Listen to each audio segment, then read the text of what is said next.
Imagine standing in a snow-covered courtyard, your hands bound behind your back, a coarse blindfold pressing against your eyelids. The bitter December wind cuts through your thin prison clothes, but you barely feel it. Your heart hammers so violently you think it might tear through your chest.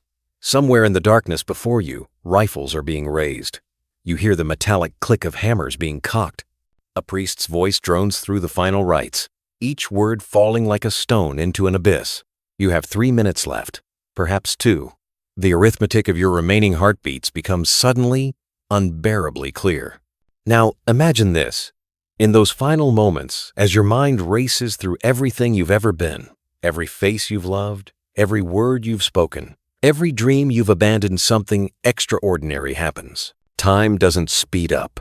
It stops. Each second expands into an eternity.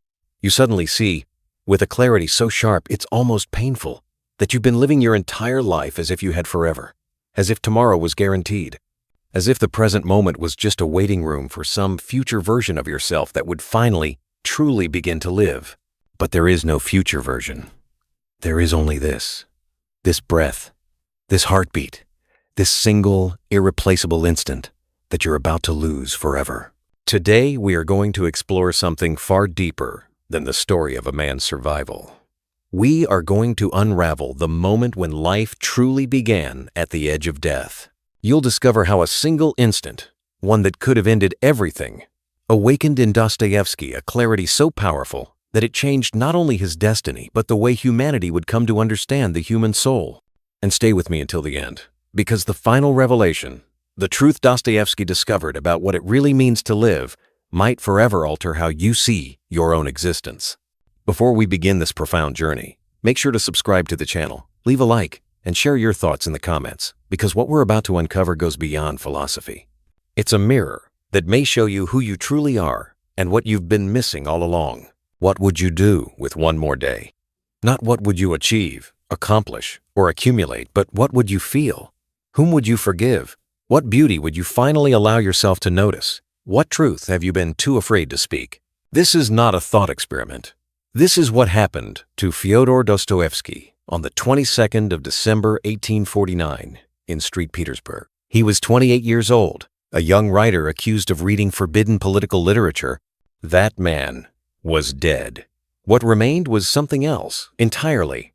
Someone who had been granted an impossible gift, the ability to live life with the consciousness of death, to see every ordinary moment as the miracle it actually is, to understand that we are all standing in that courtyard every single day. But we've simply learned to pretend we're not. How many mornings have you woken up and truly felt the staggering improbability of your own existence? How many conversations have you had where you remembered that this person before you, with all their complexity, their hidden pain, their secret dreams, might vanish tomorrow, and with them, everything you never said? How often do you move through your days as if they were rehearsals for some other, more important life that will begin later, when conditions are better, when you're ready, when you've finally figured everything out? Dostoevsky discovered something in that courtyard that most of us spend our entire lives avoiding, that we are dying right now. Not someday in the distant abstract future, but now, with every passing second. Our lives are not a resource to be managed or optimized.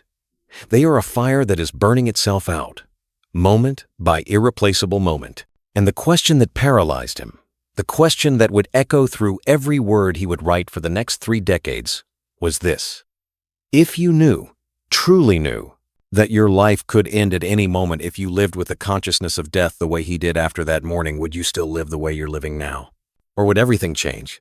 The pardon didn't set Dostoevsky free. It merely replaced one form of imprisonment with another. What awaited him was not liberation, but 4 years of hard labor in a Siberian prison camp, followed by years of military service in exile. Yet something profound had shifted inside him. The man who entered that frozen wasteland carried with him a secret that most of humanity spends its entire existence desperately avoiding: the undeniable knowledge that death is not a distant abstraction, but an ever-present reality, breathing down the neck of every moment we take for granted. But here's what makes Dostoevsky's revelation so psychologically devastating and so rarely understood. He didn't just discover that life is finite. He discovered that we are all living in a state of what philosophers call existential bad faith, a term Jean-Paul Sartre would later use to describe the lies we tell ourselves to avoid confronting the terrifying freedom and responsibility of our existence. We construct elaborate illusions, carefully maintain narratives that allow us to sleepwalk through our days without ever truly waking up to the raw, overwhelming reality of being alive. Think about it.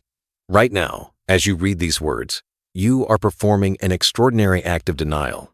You know, intellectually, that you will die.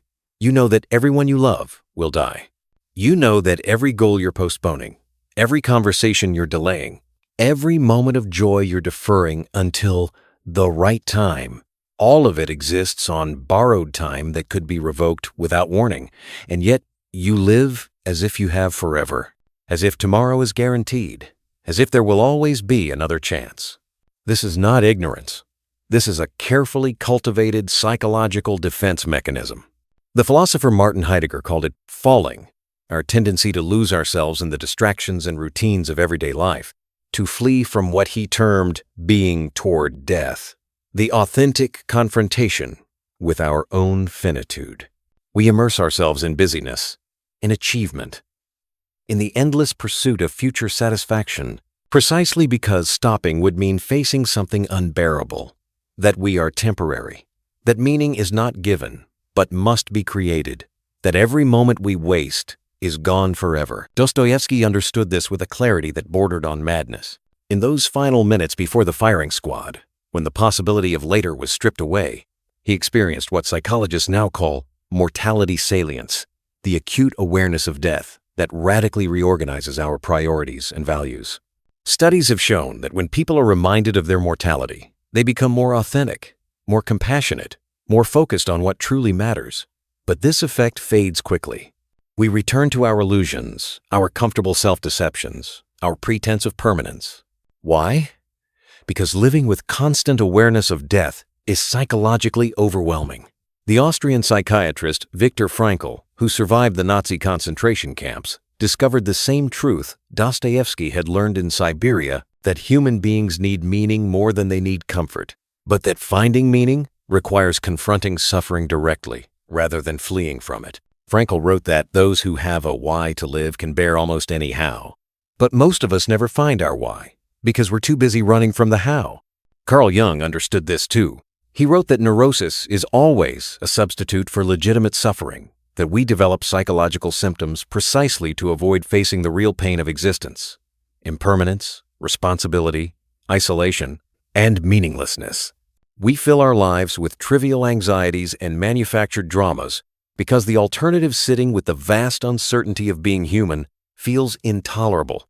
Dostoevsky saw all of this in the faces of his fellow prisoners in Siberia. Men who had committed terrible crimes, yes, but also men who were desperately human, clinging to hope in the most hopeless circumstances, finding reasons to laugh even as they suffered, revealing that underneath every act of cruelty or cowardice was a soul that had simply failed to find a better way to cope with the unbearable weight of consciousness. He began to understand that most human suffering comes not from external circumstances, but from our resistance to reality. We suffer because we want life to be other than it is.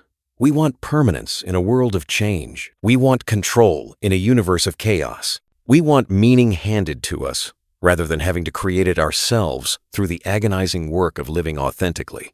And so we postpone. We wait for the perfect moment. We tell ourselves we'll start truly living when we're ready, when circumstances improve, when we've solved all our problems.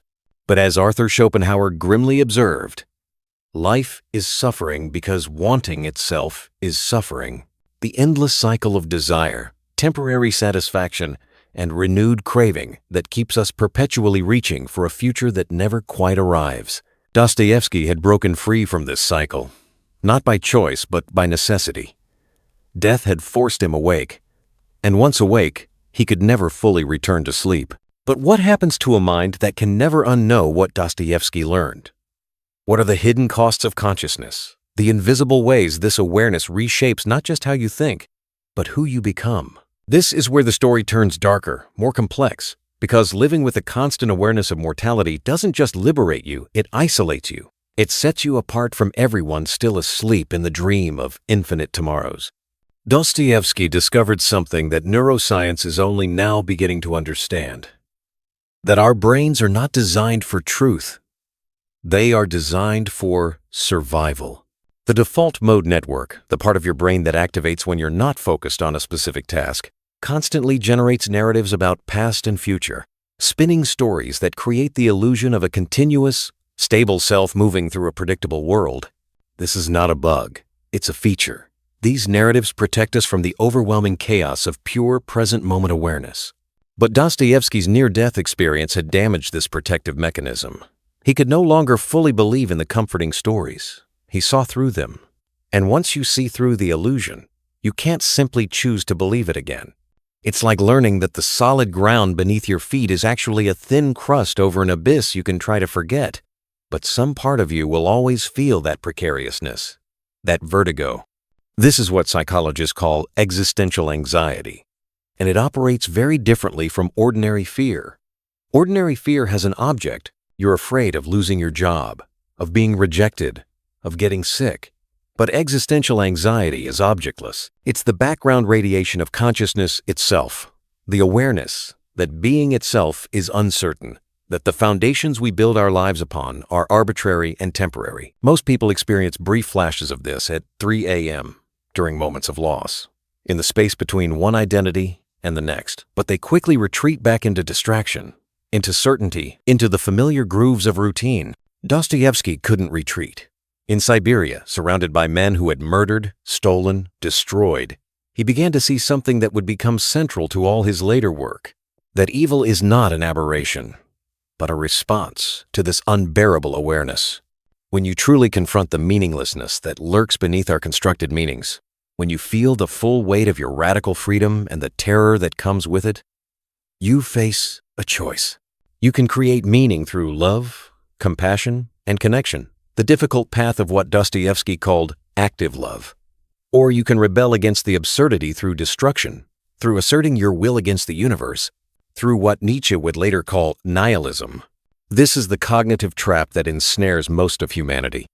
We oscillate between denial and despair. We either pretend death doesn't exist, filling our lives with trivial pursuits and borrowed meanings, or we recognize the void and conclude that nothing matters, that all action is futile. Both responses are forms of escape. Both avoid the real challenge, to see the void clearly and still choose to create meaning, to love, to act as if it matters, even though you know it might not. The neuroscientist Antonio Damasio has shown that our emotions are not separate from our reasoning. They are essential to it. We make decisions based on somatic markers, bodily feelings that guide us toward or away from certain choices. But what happens when your somatic markers have been recalibrated by the nearness of death? When your body has learned, at the cellular level, that safety is an illusion and permanence is a lie? You become hypersensitive to inauthenticity. You can feel, almost physically, when people are living in bad faith, when they're performing rather than being, when they're running from themselves. This is why Dostoevsky's characters are so psychologically acute, so uncomfortably real, because he had developed an almost preternatural ability to see beneath social masks to the desperate, frightened souls hiding underneath.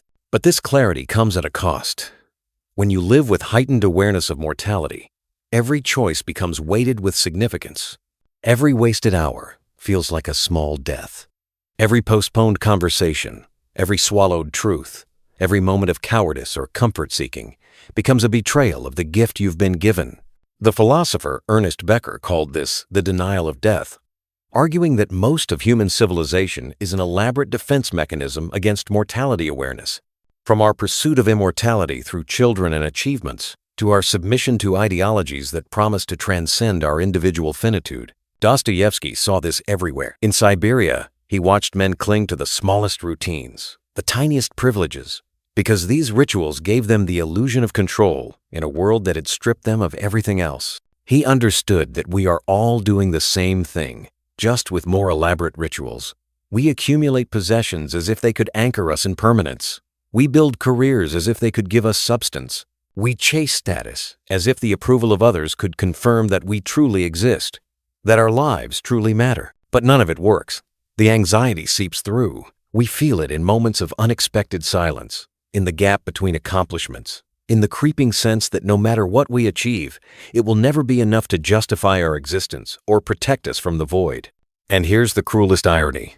The very mechanisms we use to defend against death, awareness, busyness, achievement, distraction are precisely what prevent us from truly living. We sacrifice presence for the illusion of security.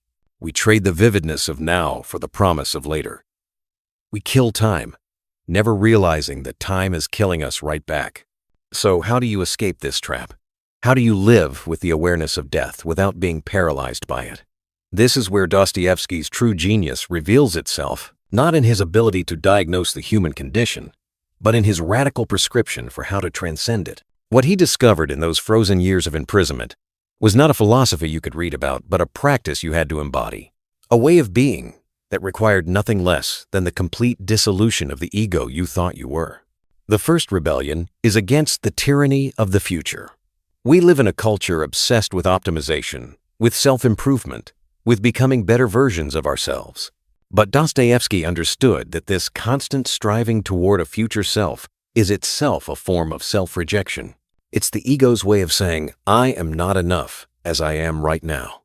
Every time you tell yourself you'll be happy when you achieve X, when you fix Y, when you finally become Z, you're engaging in the same delusion that keeps you from recognizing that life is not a problem to be solved, but a reality to be experienced. He wrote to his brother after the mock execution, "Now my life will change.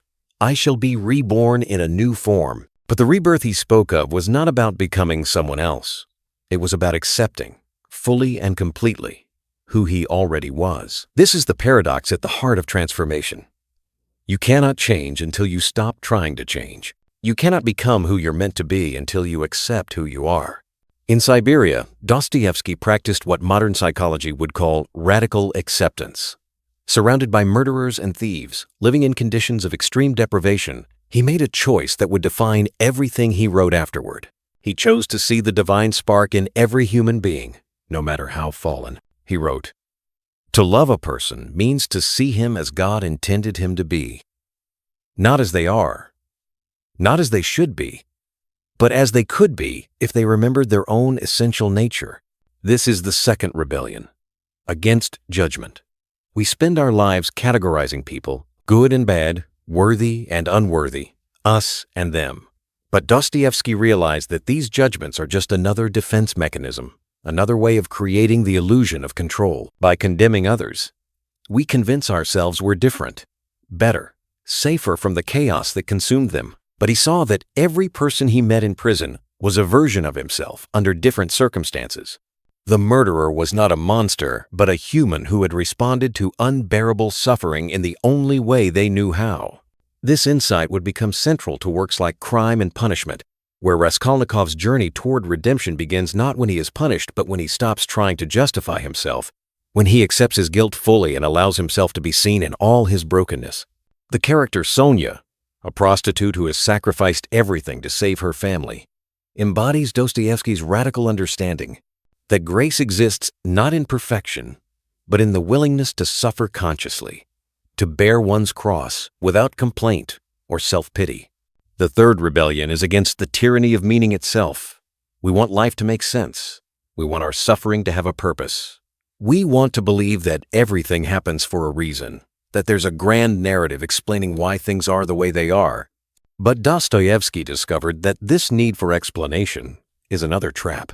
In Notes from Underground, his protagonist rebels against the rationalists who believe human behavior can be reduced to logical principles, who think that if we just understand the right formulas, we can engineer happiness and eliminate suffering. But life is not logical. Humans are not rational. We act against our own interests. We sabotage our own happiness. We choose pain when pleasure is available. Why? Because there is something in us that refuses to be reduced to a machine. Something that values freedom more than happiness, authenticity more than comfort. Dostoevsky's underground man is repulsive, self-defeating, cruel, and yet he is free in a way that the optimized, well-adjusted people around him are not. He has refused to surrender his consciousness for the sake of fitting into society's neat categories. This doesn't mean embracing nihilism or destructiveness.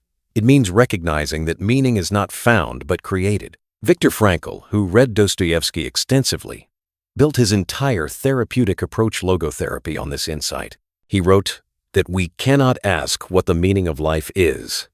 Life is asking us that question, and we must answer it through our actions, through how we respond to the suffering that is inevitably ours. The fourth rebellion is the most difficult, against the illusion of self. Throughout his work, Dostoevsky returned obsessively to the idea of doubles, of split consciousness, of characters who cannot maintain a stable identity. This was not just a literary technique. It was a phenomenological report from someone who had experienced ego death and recognized that the self we think we are is a fiction, a narrative constructed moment by moment to give us the feeling of continuity and control. In the brothers Karamazov, each brother represents a different response to existence. Dmitri is all passion and impulse. Ivan is pure intellect, trying to reason his way to meaning, and Alyosha is faith seeking to serve without understanding. But none of them is complete.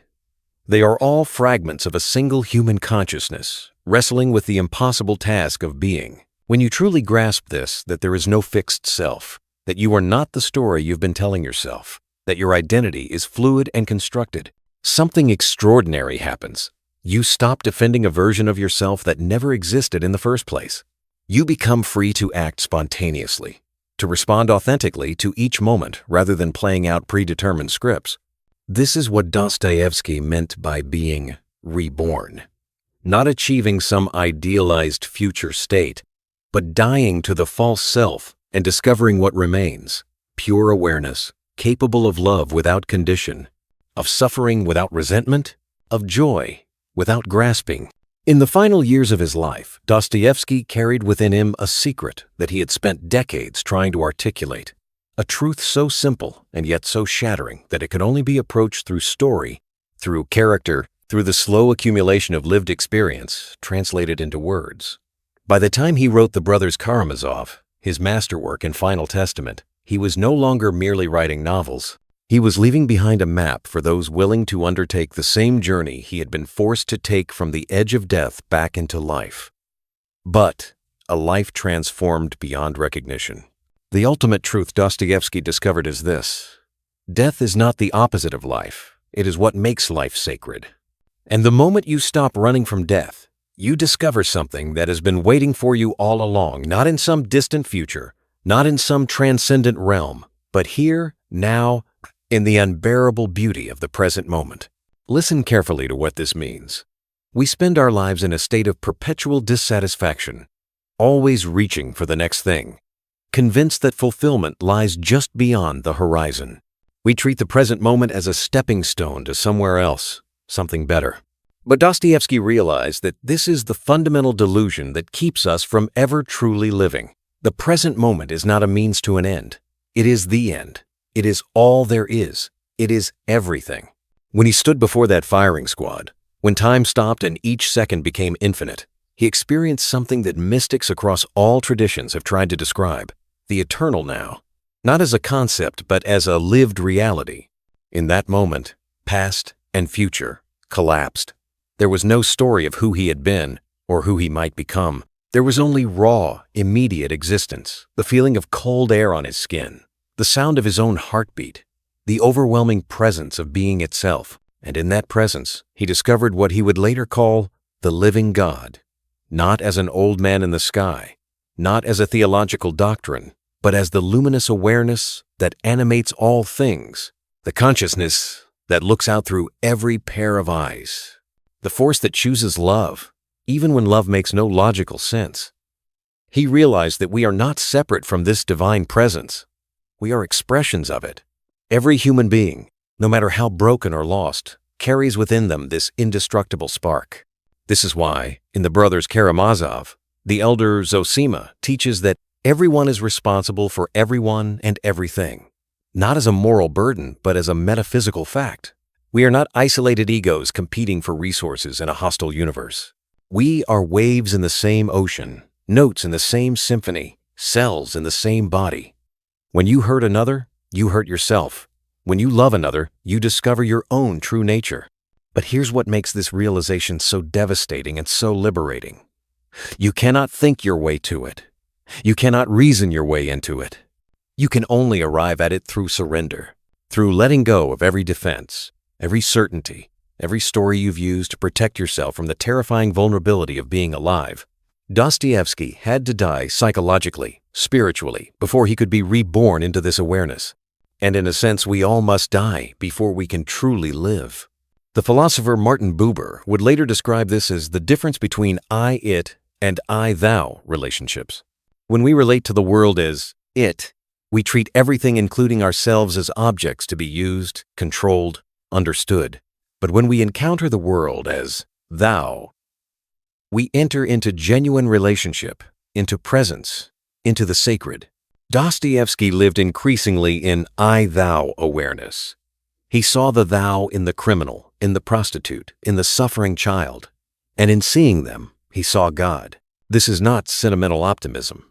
Dostoevsky never denied the reality of evil, suffering, or absurdity. In fact, Ivan Karamazov's rebellion against God, his famous argument that no future harmony can justify the suffering of even one innocent child, is one of the most powerful expressions of atheism ever written. Dostoevsky gave Ivan the strongest arguments precisely because he had felt their full force himself. He knew that faith cannot be blind acceptance. It must be faith that has passed through doubt and emerged on the other side. Not by defeating doubt, but by transcending it. The elder Zosima responds to Ivan's rebellion, not with arguments, but with a different way of being. He teaches that active love is the answer to intellectual despair. Not love as a feeling, but love as a practice, as a moment-by-moment choice to serve, to forgive, to remain present, even when presence is painful. Real love requires you to see people as they actually are, in all their messiness and contradiction, and to serve them anyway, without needing them to be different, without needing to be thanked or recognized. So here is the final question, the one that Dostoevsky is still asking us across the decades, the one that his life and work pose to anyone brave enough to listen. What if you stopped waiting? What if you stopped postponing your real life until conditions were perfect, until you were ready, until you had figured everything out? What if you recognized that you are standing in that courtyard right now, that the rifles are raised, that time is running out, not in some abstract future, but right now, with every breath you take? What would you do differently? Whom would you forgive? What truth would you finally speak? What love would you finally express? What beauty would you finally allow yourself to notice? Because here's what Dostoevsky discovered in those final moments before the pardon arrived. That if you live each day as if it might be your last, you don't become reckless or hedonistic. You become more loving, more present, more grateful for the unbearable gift of consciousness, even with all its pain and confusion. You stop demanding that life be different than it is. You stop waiting for permission to be fully alive. He died in 1881, quietly, with that worn New Testament beside him, the same book that had sustained him through Siberian winters, its pages marked by tears and dirt and grace. In his final hours, he asked his wife to read him the parable of the prodigal son, the story of a man who wasted everything, who fell as far as a human can fall, and who was welcomed home with open arms, not because he deserved it, but because love doesn't calculate deserving. That was Dostoevsky's final message, that no matter how far you've fallen, no matter how much time you've wasted, no matter how lost you feel, it is never too late to wake up, never too late to choose presence over distraction, love over fear, truth over comfortable lies. The life that begins at the end is available to you right now, not tomorrow, not after you've fixed everything. Now, because the secret he discovered, the one that transformed him from a condemned prisoner into a prophet of the human spirit, is devastatingly simple. You are going to die. Everyone you love is going to die. Everything you're clinging to will be taken from you. And this is not a tragedy. This is what makes every moment precious, every connection sacred, every breath a gift beyond price. The firing squad is always there, just outside your awareness. The rifles are raised, time is running out. But you don't need a pardon from the Tsar. You need only to wake up, to stop sleepwalking through the one precious life you've been given, to see with clear eyes that the miracle you've been waiting for is already here, has always been here, in the terrible and beautiful fact of your own existence. This is the life that begins at the end, and it begins now.